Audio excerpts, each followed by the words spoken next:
Egaa guyyaa har'aasi sharafni maallaqaa hir'achaatii adeemeetiin jira. Kan biyyoota 13 qabadhee isiniif dhiyaadheen jira. Nagaan daganne nagaan waaqayyo hunduma keessaniif haa baay'atu. Kabajamuu jaallatamoo hordoftoota chaayinaalii kana. Baga nagaadhaan gara chaayinaalii kanaatti dhuftanii obboloonni haaraa taatan sabiskiraayib gochuudhaan maatii naaf ta'a. Obboloonni maatii taatanii jirtan immoo laayik gochuudhaan eegala. Egaa samuunii kana sharafni maallaqaa hedduu gadi bu'aa adeemeetiin jira.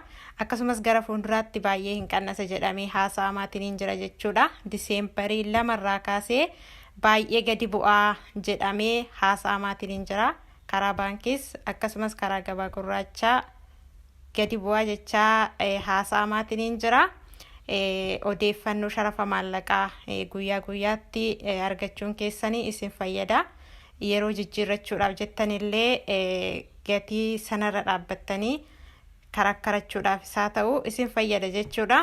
Kan biyyoota 13 qabadhee isiniif dhiyaadheen jira. Amma xumura sagantaa kanaatti na waliin turaan gamanumaan affeerraa kiyya tokkoffaa irratti kan argannu Ameerikaa doolaaradha. Ameerikaan doolaarri tokko 179 tuqaa saantiibaa 28 sharafamaa ooleetiin jira karaa gabaa gurraacha. Akkasumas karaa baankii daldala Itoophiyaa 150 tuqaa saantiibaa 52 sharafamaa ooleetiin jira. Inni itti aanu yuuroodha. Yuuroon tokko 207 tuqaa saantiibaa 84 sharafamaa ooleetiin jira karaa gabaa gurraacha. Akkasumas karaa baankii daldala Itoophiyaa 174 tuqaa saantiibaa 23 sharafamaa ooleetiin jira. Inni itti aanu Swiss frankidha. Swiss frankiin tokko 222 tuqaa saantiibaa 91 sharafamaa ooleetiin jira karaa gabaa gurraacha. Inni itti aanu Kaanaadaadha. Kaanaadaa doolaarri tokko 127 tuqaa saantiibaa 18 sharafamaa ooleetiin jira. Inni itti aanu Awustiraaliyaanidha. Awustiraaliyaan doolaarri tokko 117 tuqaa saantiibaa 18 sharafamaa ooleetiin jira karaa gabaa gurraacha.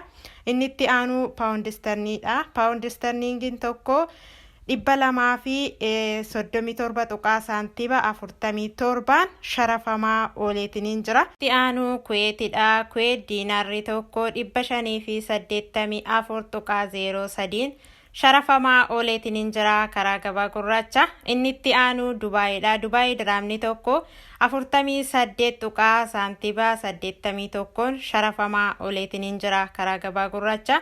Karaa baankii daldala Itoophiyaa immoo 40 tuqaa saantiibaa 98 sharafamaa ooleetiin jira. Inni itti aanu Saawudiidha. Saawudii riyaalli tokko 48 tuqaa saantiibaa 78 sharafamaa ooleetiin jira karaa gabaa gurraacha. Karaa baankii daldala Itoophiyaa immoo 40 tuqaa saantiibaa 73 sharafamaa ooleetiin jira. Inni itti aanu Oomaanidha. Oomaan diinaarri tokko 466 tuqaa saantiibaa 24 sharafamaa ooleetiin jira karaa gabaa gurraacha. Inni itti aanu Joordaanidha. Joordaan diinaarri tokko 253 tuqaa saantiibaa 14 sharafamaa ooleetiin jira karaa gabaa gurraacha.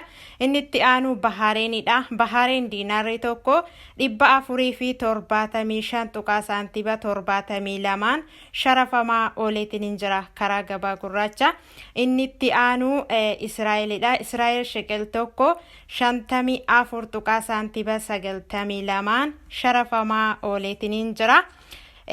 Odeeffannoo sharafa maallaqaa guyyaa har'aatiif qabadhee isiniif dhiyaadhe kana fakkaata. Har'aa Noveembarii 28 bara 2025 akka lakkoofsa faranjootattidha.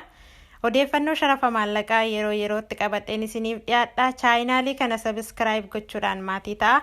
Yaadaa fi gaaffii qabdan immoo koomentii irratti naaf barreessa. Amma qophii biraatiin walitti deebinutti nagaa keessa tura.